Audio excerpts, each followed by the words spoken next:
राघव चड्ढा सांसद या इन्फ्लुएंसर, छुट्टी हो गई है उनकी। आम आदमी पार्टी से पूरी तरह से दरकिनार कर दिए गए हैं राघव चड्ढा, और राघव चड्ढा की तरफ से भी बाकायदा ऑफिशियल एक वीडियो निकल करके सामने आया है और वो बताता है कि हां, अब उनकी आम आदमी पार्टी से छुट्टी हो चुकी है। अब इसको लेकर के बहुत सारे वीडियो इधर उधर तैर रहे हैं, बहुत सारी बातें हो रही हैं, उस पर बात करेंगे। और दूसरी तरफ सवाल यह है कि राघव चड्ढा जिस तरीके से आज के वक्त में काम कर रहे थे, एक इन्फ्लुएंसर की भांति काम कर रहे थे, और उसको लेकर के अब बीजेपी बहुत उत्साहित है।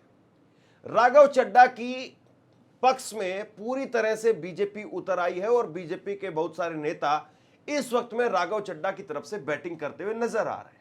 लेकिन सवाल एक और भी है।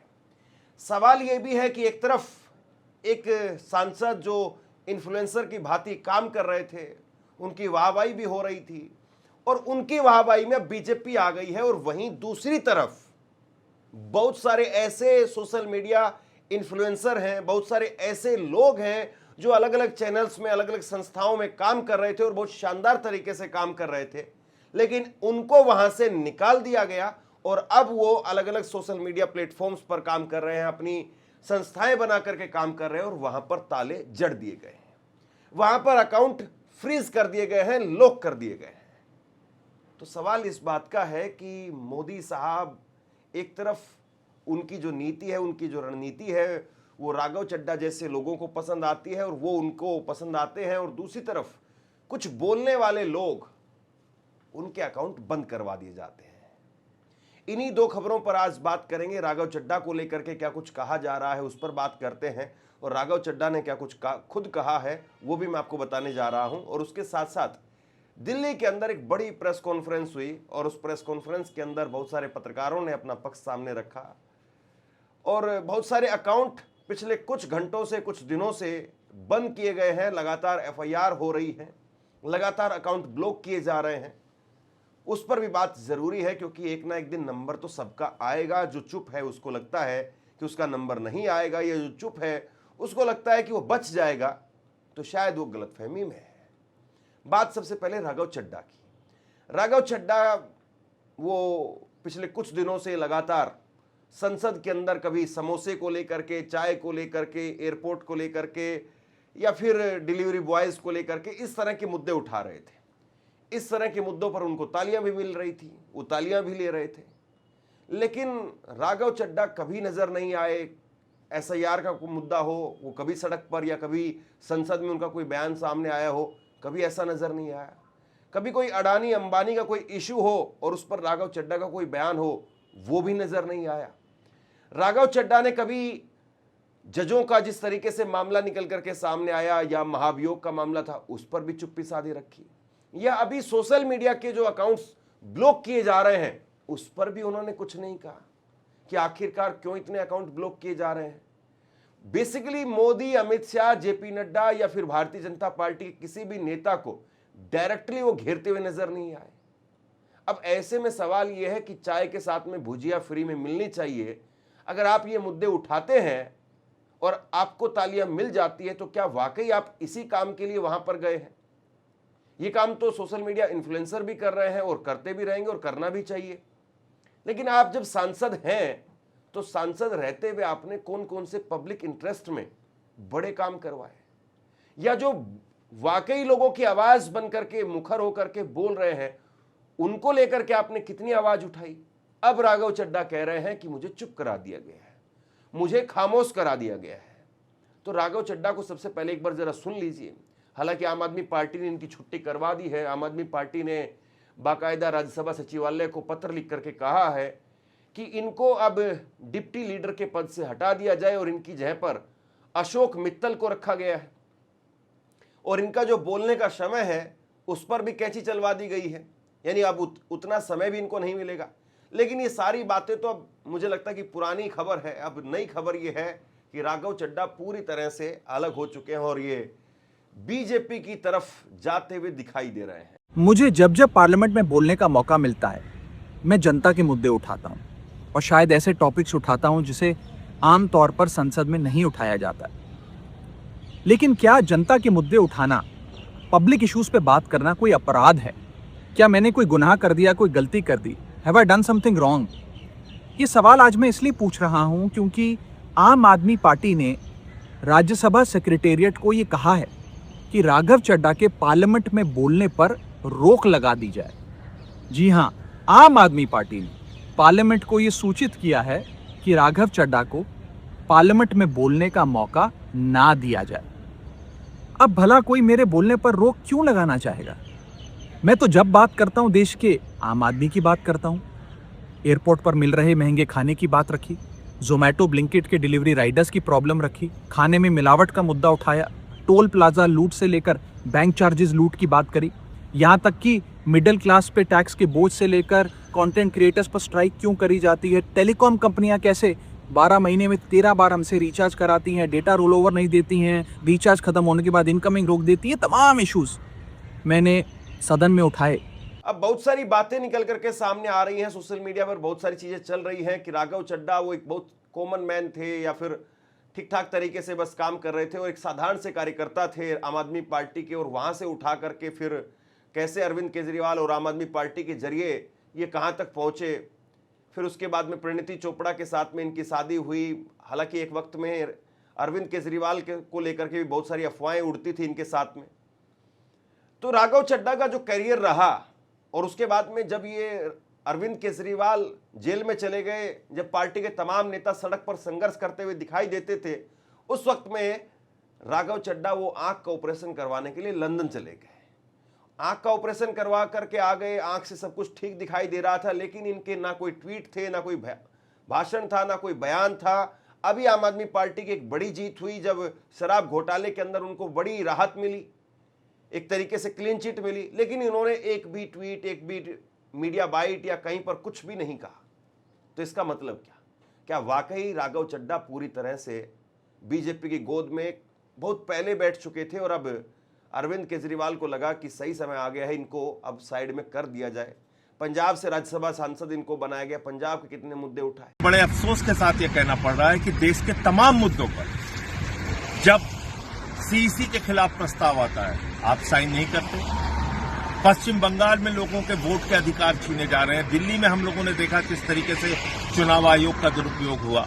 पंजाब का मुद्दा होता है उस वक्त आप खामोश रहते हो, नहीं बोलते हो, मोदी के खिलाफ आवाज नहीं निकालते हो। तमाम वो मुद्दे जो जनहित के हैं, देश से जुड़े हुए हैं, पार्टी से जुड़े हुए हैं, पार्टी के कार्यकर्ताओं से जुड़े हुए हैं। गुजरात में पार्टी के कार्यकर्ताओं को पीटा जाता है, मारा जाता है, उस पर नहीं बोलते। पंजाब के तमाम अधिकारों को छीनने का काम केंद्र सरकार और मोदी सरकार करती है, उस पर नहीं बोलते। तो ये बहुत सारे मुद्दों पर वॉकआउट करने का मामला आता है, उस समय वॉकआउट नहीं करते। तो ये तमाम चीजें हैं जिसका जवाब देश आपसे चाहता है, लोग आपसे चाहते हैं। जय हिंद।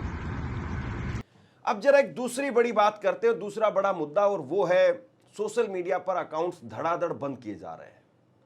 सोशल मीडिया पर एक नहीं, दो नहीं, दर्जन भर करीब बड़े अकाउंट्स बंद कर दिए गए हैं। बहुत सारे लोगों पर एफआईआर हुई है। 4PM चैनल, उसको पहले भी बंद करवाया गया था, 4PM चैनल को एक बार फिर से बंद करवा दिया गया। इसी तरीके से मोल्टिक्स का फेसबुक पेज वो बंद कर दिया गया। नेशनल दस्तक का फेसबुक पेज बंद कर दिया गया। राजीव निगम, उनका फेसबुक पेज वो बंद कर दिया गया। बहुत सारे लोगों के सोशल मीडिया अकाउंट्स बंद कर दिए गए, ब्लॉक कर दिए गए, या फिर इंडिया के अंदर उनके सोशल मीडिया अकाउंट्स ना दिखे, सरकार की तरफ से ये नोटिस जारी किया गया। अब सवाल ये है कि जिस तरीके से एक एक करके इन तमाम सोशल मीडिया इन्फ्लुएंसर पर गाज गिर रही है, आखिरकार इसके पीछे क्या वजह है? अभी हाल में ही मुकेश मोहन, एक सोशल मीडिया इन्फ्लुएंसर है, उन्होंने द कारवां को रिपोर्ट करते हुए उन्होंने एक वीडियो बनाई। वो बाकायदा हवाला दे रहे हैं द कारवां की एक रिपोर्ट का। द कारवां के ऊपर नितिन गडकरी ने कोई कार्रवाई नहीं की। मुकेश मोहन पर 50 करोड़ का डेफिमेशन का केस ठोक दिया। मतलब ये कमाल है साहब, नितिन गडकरी इतने बड़े आदमी और इतनी वाहवाही लूटते हैं, और एक छोटे से जो है वो मीडिया इन्फ्लुएंसर से आप इतने डर जाते हैं। अगर आप में हिम्मत थी तो जिस मैगजीन ने वो छापा था उसके ऊपर कार्रवाई करते, उसको बंद करवाते, उसके मालिकों को कोर्ट में घसीटते। लेकिन आप जानते हैं कि उनके पास में बड़े बड़े वकील हैं, सब कुछ है उनके पास में, इसलिए साहब आप चुप रहे, इसलिए साहब आप खामोश रहे वहां पर, और आपने मुकेश मोहन को बलि का बकरा बना दिया। ये चाहते हैं कि देश के अंदर अगर हम जैसे लोग ट्विटर अकाउंट अगर अपना बना के 4, 5, 6 साल में तैयार करते हैं और तमाम गरीब मजलूमों की आवाज उठा रहे हैं, तो साथियों एक रात को मैसेज आता है 19 तारीख को और 1:52 पर बिना किसी नोटिस के, बिना किसी सूचना दिए हुए अकाउंट को इंडिया में विदहेड किया जाता है। मैं भारतीय होने के नाते क्या भारत में नहीं बोल सकता? क्या मैं भारतीय होने के नाते भारत में नहीं बोल सकता? मेरा जुर्म यह है कि मैं मनुस्मृति के खिलाफ डॉक्टर बाबा साहब अम्बेडकर के संविधान की लड़ाई लड़ रहा हूं। मेरा जुर्म यह है कि कहीं अगर दलित पिछड़ों पर जुर्म होता है। बहुत सारे सोशल मीडिया इन्फ्लुएंसर जो काम कर रहे थे लगातार, उनके अकाउंट्स आपने बंद करवा दिए। संदीप सिंह उनका एक ट्विटर हैंडल था, उसको आपने बंद करवा दिया। नेशनल दस्तक का फेसबुक पेज जो लगातार दलितों की, बहुजनों की आवाज उठाता रहा, आपने नेशनल दस्तक के पेज को बंद करवा दिया। ये कमाल है, जिस संस्था से बहुत सारे पत्रकार निकले, बहुत सारे लोग निकले और ऐसे लोगों की आवाज लगातार ये छोटे छोटे संस्थान उठाते रहे जिनकी आवाज मेन स्ट्रीम मीडिया तक पहुंच ही नहीं रही थी, आपने उन सबको बंद करवाना शुरू कर दिया। आप जरा ये कल की प्रेस कॉन्फ्रेंस की एक तस्वीर देखिए, एक झलक देखिए। यहां पर आपको कितने चैनल्स के, बड़े चैनल्स के माइक दिखाई दे रहे हैं, कितने बड़े चैनल्स के आपको यहां पर कैमरे दिखाई दे रहे हैं, और कितने चैनल्स पर, कितने बड़े चैनल्स पर इस प्रेस कॉन्फ्रेंस को दिखाया गया है, कितने बड़े चैनल्स पर इसको लेकर के खबर की गई है, या कितने बड़े चैनल्स पर इसको लेकर के कोई डिबेट रखी गई है। कहीं पर कुछ हुआ है तो बताइए जरा। किस तरीके से आप जो है वो एक एक करके लोगों के अधिकारों को कुचल रहे हैं, ये सबके सामने है। कैसे आपने एक एक करके सबको खामोश करना शुरू कर दिया, ये सबके सामने है। और नंबर आज नहीं तो कल सबका आएगा। जो चुप बैठे हैं, जो खामोश बैठे हैं, नंबर उनका भी आएगा। बहुत सारे लोगों को लगता है कि हम दुबक करके नीचे बैठ जाते हैं और मिसाइल ऊपर से निकल करके चली जाएगी। तो मिसाइल जब गिरेगी साहब, जब क्लस्टर बम निकलेंगे उसमें से, तो बचेंगे आप भी नहीं। आप देखिए कि दुनिया के अंदर सबसे पुरानी डेमोक्रेसी को लेकर के अमेरिका क्लेम करता है, तो कम से कम वहां पर डेमोक्रेसी इतनी दिखाई तो देती है कि आज भले ही अमेरिका ईरान के साथ युद्ध में है, लेकिन वहां पर लगातार ऐसी खबरें छप रही हैं, लगातार ऐसी रिपोर्ट्स निकल करके सामने आ रही हैं, लगातार वहां के जो रिपोर्टर्स हैं, चैनल्स हैं, वो तेहरान तक जाकर के रिपोर्ट कर पा रहे हैं। बहुत सारी ऐसी रिपोर्ट्स निकल करके सामने आ रही हैं जो डोनाल्ड ट्रंप को बिल्कुल पसंद नहीं आ रही है, या बहुत सारी ऐसी रिपोर्ट्स हैं जिसको लेकर के डोनाल्ड ट्रंप तिलमिला जाते हैं, लेकिन कम से कम वहां पर इस तरीके की तो तानाशाही नहीं दिखाई दे रही है। तो फिर जहां भारत, जहां पर नरेंद्र मोदी साहब वो मदर ऑफ डेमोक्रेसी की बात करते हैं, जहां पर दुनिया में सबसे बड़े डेमोक्रेट देश होने का हम दावा करते हैं, वहां पर फिर ऐसी मारामारी क्यों है? और वहां पर इस तरीके से अब किस्तों किस्तों के अंदर एक एक करके सबकी आवाजें क्यों खामोश करवाई जा रही है? जब आप एक तरफ राघव चड्ढा जैसे सांसदों को, जो इन्फ्लुएंसर का काम कर रहे हैं, उनको इतना पसंद कर रहे हैं, तो दूसरी तरफ जो दूसरे लोग हैं जो अलग अलग चैनल्स पर काम कर रहे थे, उनको बाकायदा आपने सोशल मीडिया पर आने के लिए मजबूर कर दिया, इन्फ्लुएंसर बनने के लिए मजबूर कर दिया। वो अपनी छोटी छोटी संस्थाएं किसी किसी तरीके से चला रहे हैं, आप उन सब पर भी ताला जड़ने के लिए तैयार हैं, ताला जड़ भी रहे हैं, और फिर आप कहते हैं नहीं मदर ऑफ डेमोक्रेसी। सोचिए जरा इस बात को। कितने नाम मैं यहां पर लूं, कितने चैनल्स को जो है बंद किया गया है, कितने लोगों को बंद किया गया है, कितने अकाउंट्स को बंद किया गया है। अभी हाल में ही श्याम मीरा वो ग्राउंड रिपोर्ट करने के लिए उत्तर प्रदेश में गए थे। एलपीजी सिलेंडर को लेकर के जिस तरह की किल्लत सामने निकल करके सामने आ रही थी, उसको लेकर के उन्होंने ग्राउंड रिपोर्ट की वहां जाकर के, और श्याम मीरा को पुलिस उठा करके ले जाती है। ये कहती है कि आप यहां पर भीड़ लगा रहे हैं, जबकि वो चाय के ठेले पर एक आदमी से सिंगल अकेले में खड़े होकर के बात कर रहे थे। और श्याम मीरा को जो है वो उसके लिए क्या मिलता है? एफआईआर मिलती है। बताइए आप, ये सब कुछ हो रहा है। ये नहीं समझ में आता, मेरा काम तो हंसाना है। मैं अपने लाइव शोज करता हूं और इस सटाइकल वे में कुछ कुछ बातें करता हूं। मैं किसी की व्यक्तिगत जीवन में जाकर के मैंने कोई बात नहीं की आज तक। किसी धर्म से संबंधित मैंने कोई बात नहीं की, टीका टिप्पणी नहीं की, वल्लैकर नहीं किया।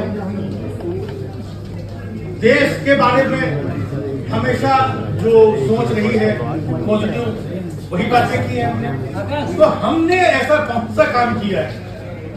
मैं तो वही कह रहा हूं कि एटलीस्ट हमको बता तो दो कौन सा जोक, कौन सा चुटकुला, कौन सा व्यंग आपको बुरा लग गया, ताकि एक पैरामीटर सेट हो सके। और दूसरी बात, हम सरकार से, हुकूमत से ये चाहते हैं कि जिस तरीके से पॉलिटिक्स का पेज बंद किया गया, मेरा बंद किया गया, नेशनल दस्तक बंद किया गया, कुछ और लोगों का बंद किया गया, तो आप पार्लियामेंट में संशोधित करके एक लिस्ट जारी करवा दीजिए कि ये कोई भी ये चीज नहीं बोल सकता है, इस पे व्यंग्य नहीं कर सकता है, इस नाम का इस्तेमाल नहीं कर सकता है, ये चुटकुला नहीं बोल सकता है।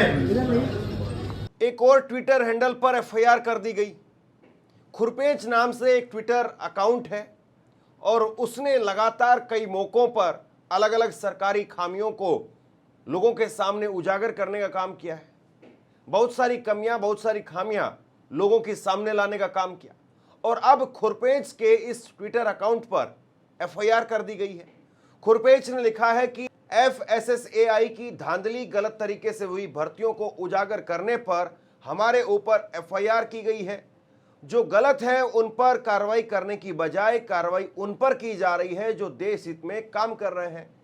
Thank you FSSAI India, JP Nadda, इनको ये थैंक यू भेज रहे हैं। पहली बात तो ये है कि कम से कम देश के अंदर इतनी डेमोक्रेसी होनी चाहिए कि कोई आदमी अपनी पहचान दिखा करके भी सरकारी नीतियों की, सरकार की आलोचना कर सके।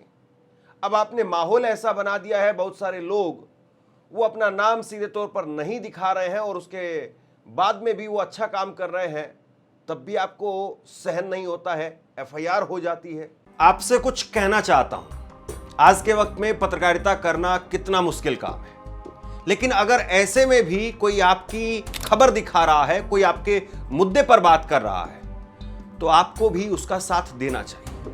अगर आपको लगता है कि मेरी पत्रकारिता सही है, मैं आपके लिए आपकी खबर वो दिखा रहा हूं, तो ऐसे में आप मेरा सहयोग कीजिए। आप इस वीडियो को जब लाइक करेंगे तो लाइक के साथ में ही एक थैंक्स का बटन आपको दिखाई देगा। उस थैंक्स के बटन पर आप क्लिक कीजिए और जो भी सहयोग राशि दे सकते हैं वो दीजिए। दूसरा, आप चैनल को ज्वाइन कर सकते हैं और चैनल को ज्वाइन करके भी मुझे मदद कर सकते हैं। खैर, अब देखना यही है कि कब तक और कितनी देर तक, कहां तक हम बोल पाते हैं, सरकार बोलने देती है, और कब तक और कहां तक सरकार जाकर के लोगों को चुप करा पाती है। और ये लोगों के लिए भी जरूरी है कि लोग इस बात को बड़ा मुद्दा समझते हैं या लोगों के लिए कोई बड़ा मुद्दा नहीं है। लेकिन ये सच्चाई है कि जो छोटी छोटी किस्त में जिस तरीके से लोगों के अकाउंट्स को बंद किया जा रहा है, जिस तरीके से लोगों की आवाज को खामोश करवाया जा रहा है, इसका खामियाजा एक न एक दिन जनता को ही उठाना है आखिरकार। क्योंकि जितने भी ये इन्फ्लुएंसर हैं, जितने भी ये सोशल मीडिया पर काम करने वाले लोग हैं, ये तो फिर भी कुछ न कुछ और कर लेंगे, लेकिन बात जब कल आप पर आएगी तो आपकी खबर दिखाने वाला, आपकी बात कहने वाला, आपकी समस्या को बताने वाला कौन होगा, इस बात को जरूर सोचिएगा।